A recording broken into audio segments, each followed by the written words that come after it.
Hai semuanya, saya Juliem dan selamat datang di kelasku. Oke teman-teman, kita lanjutkan lagi seri belajar kita tentang JavaScript ya teman-teman ya. Di video kali ini kita akan berkenalan dengan array ya teman-teman ya. Nah, saya pikir juga teman-teman sudah tahu lah ya array itu apa teman-teman ya. Setelah kalau teman-teman ngikutin beberapa video saya sebelumnya, kan di situ kita telah menerapkan beberapa penggunaan data array teman-teman ya. Nah, di video kali ini kita akan lebih detail lagi untuk pembahasan tentang array ini teman-teman ya. Jadi teman-teman seperti pada pemrograman yang lainnya teman-teman, array ini sangat sangat penting nantinya teman-teman untuk kita ketahui, yang mana nanti array ini dapat membantu kita untuk penampungan sebuah data teman-teman. Misalnya seperti apa? Misalnya seperti ini teman-teman ya. Misalnya teman-teman memiliki sebuah toko teman-teman ya, buatlah tokonya adalah toko-toko buah gitu teman-teman ya.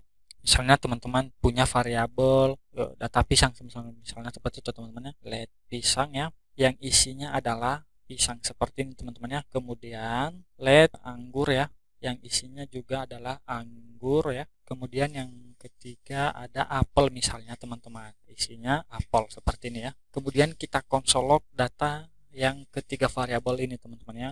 Kita keluarin datanya. Maaf, di sini pisang, di sini apa? Anggur. Oke, kemudian di sini yang terakhir adalah apel. Kemudian kita save dan kita lihat hasilnya di konsol browser kita teman-teman ya. Nah, ternyata ada yang error ini. Apple is not defined. Oh, maaf teman-teman, salah ya. Di sini P-nya double, harusnya satu. Save ya. Nah, datanya sudah tampil teman-teman.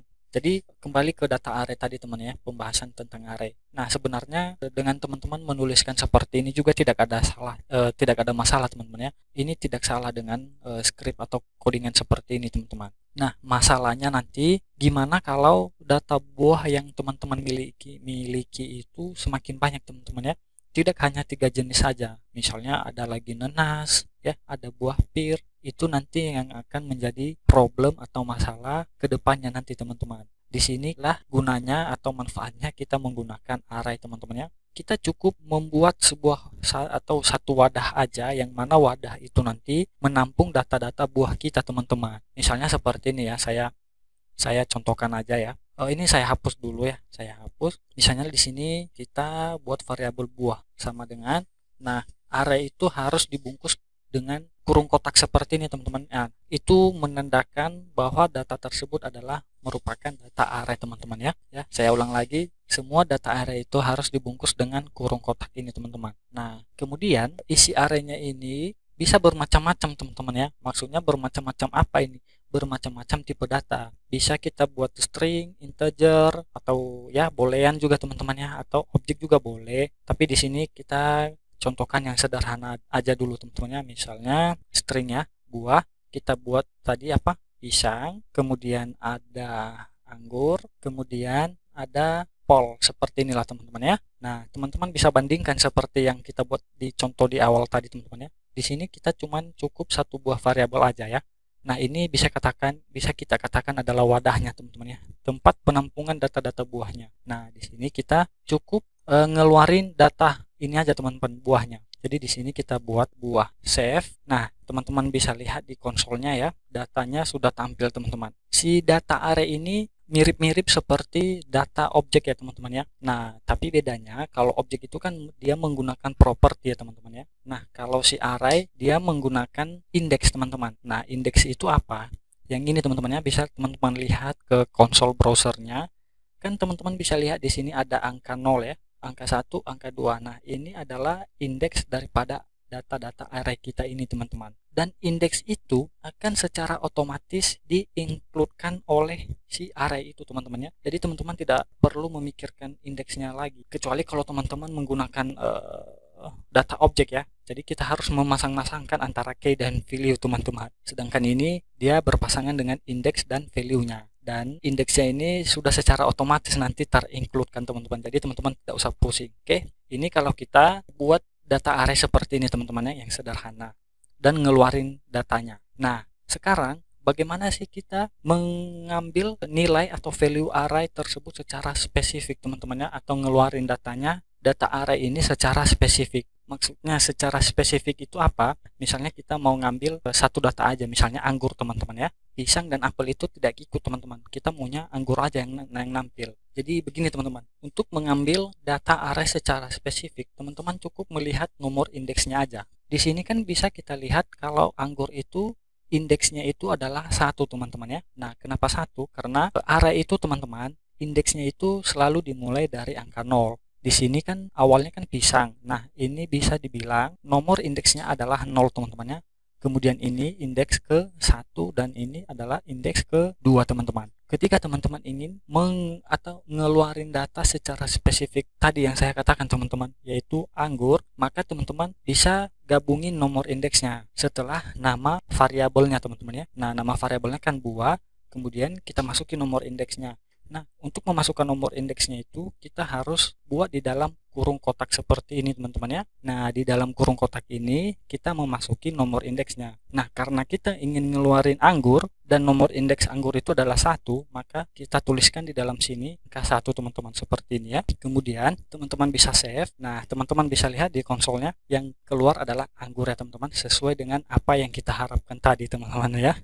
Sejauh ini saya harap teman-teman sudah mengerti lah ya untuk pembuatan array dan bagaimana kita mengambil data array itu secara spesifik ya teman-teman ya. Ini kalau arraynya satu dimensi teman-teman ya, atau array dasar lah teman-teman ya. Bagaimana kalau kita menggunakan array multidimensi? Maksudnya itu begini teman-teman. Jadi array ini di dalamnya bisa juga terdapat array lagi teman-teman. Contohnya seperti ini teman-teman. Kita tambahkan satu lagi deh buahnya seperti ini, nanas seperti ini teman-teman ya. Ternyata di dalam array ini ada array lagi teman-teman. Misalnya seperti ini. Ingat ya, array itu harus selalu dibungkus dengan kurung kotak seperti ini teman-teman ya. Kemudian kita masukin data yang tadi. Nah, seperti ini teman-teman. Jadi ini adalah pisang, kemudian ada array lagi di dalam teman-teman ya, yang isinya anggur, apel, dan nanas. Jika arraynya seperti ini teman-teman, maka penomoran indeksnya itu seperti apa? Jadi teman-teman tidak usah bingung ya untuk indeksnya.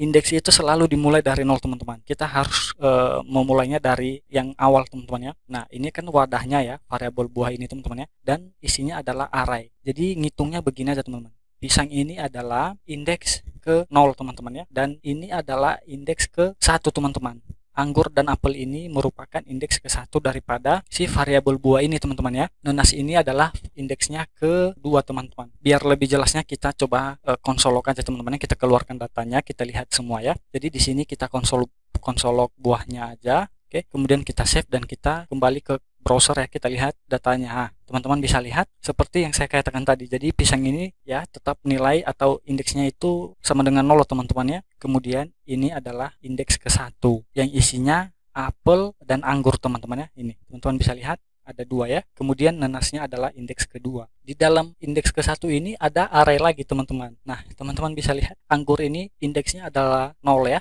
Apel indeksnya 1. Kenapa? Ya dia ngulang lagi teman-teman, karena dia ada di dalam array. Jadi dia dihitung mulai dari 0 lagi teman-teman ya.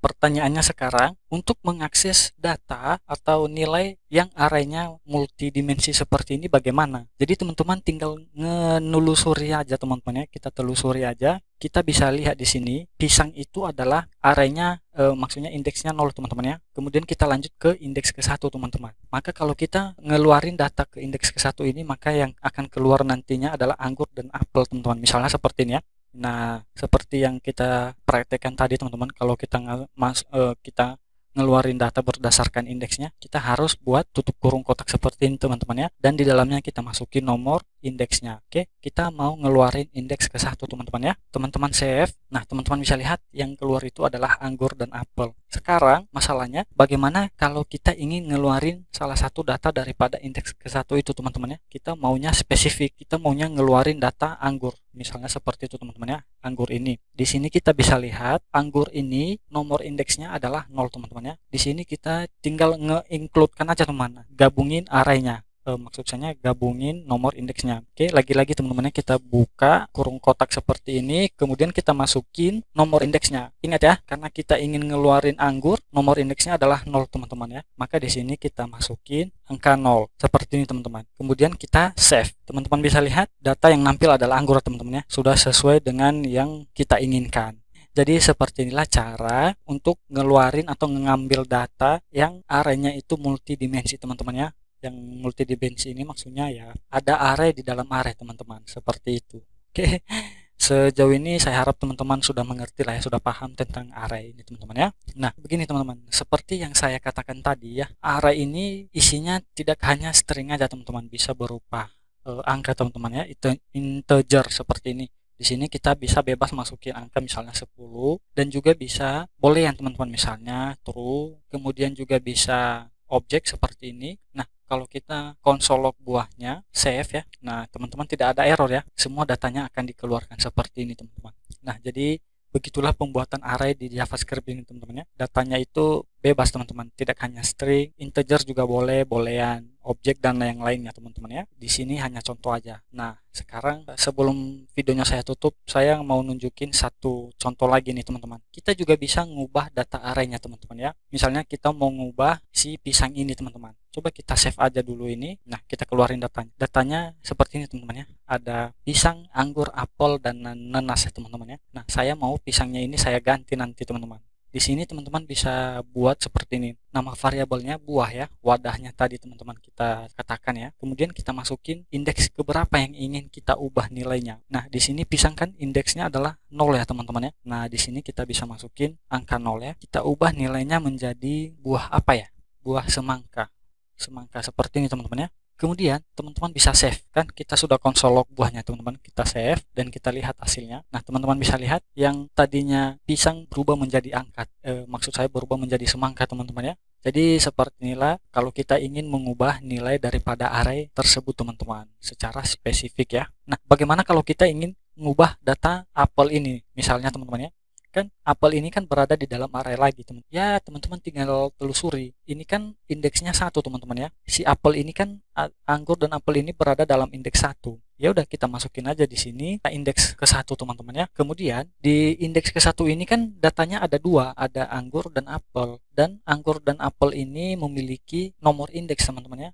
Karena kita ingin ngubah data apelnya, ya kita lihat aja nomor indeks apelnya berapa, 1, teman-teman ya. Ya, kita includekan lagi nomor indeksnya di sini adalah 1, teman-teman ya. Kemudian kita ubah menjadi misalnya apa ya, semangka aja deh ya. Nanti apelnya akan berubah menjadi semangka, teman-teman. Save ya, teman-teman bisa lihat berubah ya, teman-teman ya. Yang tadinya apel menjadi semangka. Ini kembali ke nilai awal. Kenapa ya? Karena kita tidak mengubah indeks ke 0, teman-teman ya. Kita cuma mengubah nilai indeks ke 1 yang di dalamnya indeks 1 juga, teman-teman, apel. Nah, jadi seperti itulah contoh penggunaan daripada array di JavaScript ini, teman-teman ya. Nah, sejauh ini kita telah belajar bagaimana pembuatan sebuah data array, juga kita telah membuat bagaimana sih array multidimensi itu, teman-teman ya. Jadi array ada di dalam array lagi, teman-teman ya. Kemudian kita telah belajar bagaimana mengakses datanya, mengakses atau mengambil nilai arraynya secara spesifik, mengubah nilainya juga, teman-teman ya. Nah, tapi kalau teman-teman masih bingung, ada pertanyaan, silahkan tuliskan aja di kolom komentar yang ada di bawah video ini, teman-teman ya. Sampai jumpa pada video selanjutnya dan terima kasih.